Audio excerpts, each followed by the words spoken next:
Ba-da-ba-ba-ba-ba-ba. Welcome back, my friend. This is BjjBrick. Quick. My name is Byron. I'm your host. This is your favorite quick jiu-jitsu podcast. This week, we're talking about a variety of topics. Usually I pick a topic and hammer it out for a week. But I thought I would have a theme this week, which would take us in different directions. So the theme is movie titles. Won't be like covering what the movie is about or even fight scenes in the movie. One of them looks kind of funny to have a fight scene in it. But just, here's a title. What do we think about jiu-jitsu in this? You'll see what I mean. So how do you make a list like this? You go online, you type in movies or top movies of all time, whatever.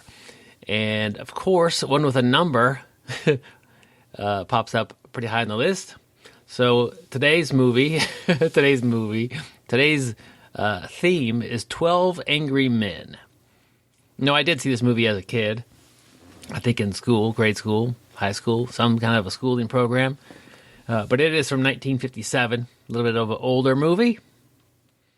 No offense out there, my friends. if you fall in that category from 57 or predating, still doing good. Anyways, 12 Angry Men. Okay, let's ignore the actual movie behind it.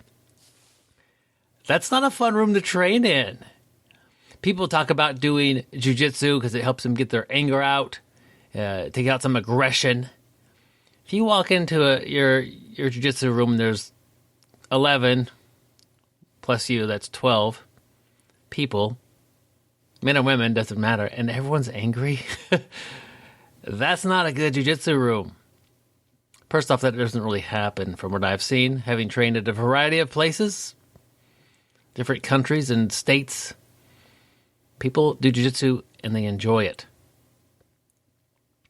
But 12 angry people make up 12 people. That's a class. Like, I've definitely enjoyed and got a lot of classes that were a lot fewer than 12. You know, you see these classes sometimes, and I do enjoy the bigger classes with 50 to more than that people. Those are fun.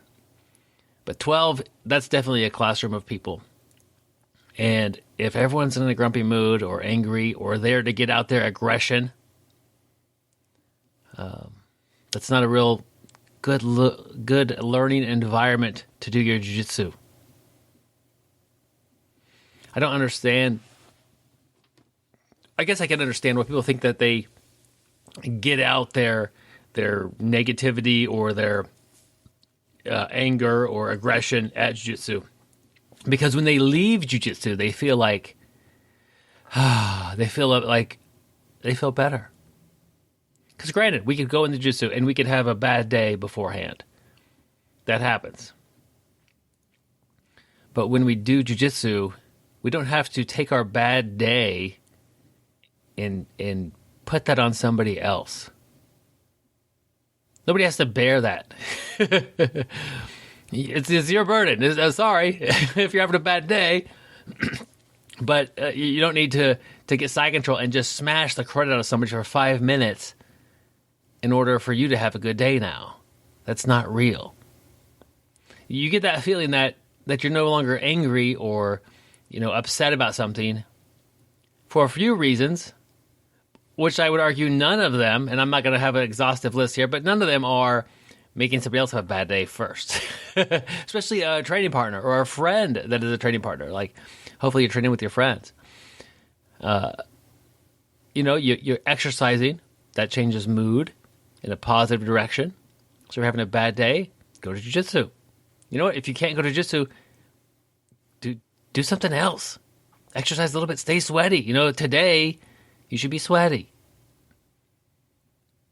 Also, jiu-jitsu, you go into a place where everybody there, maybe the majority of the people that you know are friendly with, some of them are your good friends. You keep going to jiu-jitsu, you're going to know these people for a long time. They're going to know you like a family member. Like a family member you get along with, like a family member that you like to see, that you have common. I'm not trying to paint negative images. I have a good family life on family, but sometimes family members cause other people stress. But this is something you have something super fun in common with. your hobby, that is jiu-jitsu. You go there, you work out hard, you get those endorphins going, you get some sweat going, you learn something. It's hard to feel grumpy when you're learning something that you're excited about. And you do all this with buddies. And you watch your friends grow and learn something. Maybe you teach something. Teach something that really opens somebody's eyes up, and they add something to their game, and it's good for them. On the other hand, if you show up angry and you're thinking, yeah, I'm going to take my anger out on everybody in the mat. And then they beat the crap out of you, because that happens just sometimes. It's a little rough. Hopefully not every day. Hopefully most of your teammates have a little bit more give and take than that. But you're going to have some tough roles, even amongst people who are your buddies, of course. That's what jiu-jitsu is. And so you show up grumpy, you kind of get beat up, you don't roll real smoothly, none of your moves work, and you would leave grumpy if that's the case. Sounds like a terrible activity. No, you don't have to win. You don't have to smash anybody to get rid of your anger. The activity itself with the people that are there is the reason that you leave feeling better, I believe. So that was the movie titled 12 Angry Men. I know it has something to do with the jury, and one person disagrees, and they eventually flip the whole jury. I'm not sure. We didn't talk about that today, did we? I think they remade this. I don't know. Not the biggest movie buff. If you are a podcast buff of this particular podcast, you can support us. Go to Patreon, type in BjjBrick. You can pledge a few bucks a month, and the money will go and help keep this thing going. Appreciate it, guys, that have done that so far, guys and gals. It seems like the ratio of pledge supporters that are women is higher than the actual listeners. So thank you, ladies, especially. Gentlemen, they're a little bit more supportive or gracious with the podcast there. Anyways, I appreciate everybody who does support. Hope you have a great day, my friend, and stay sweaty.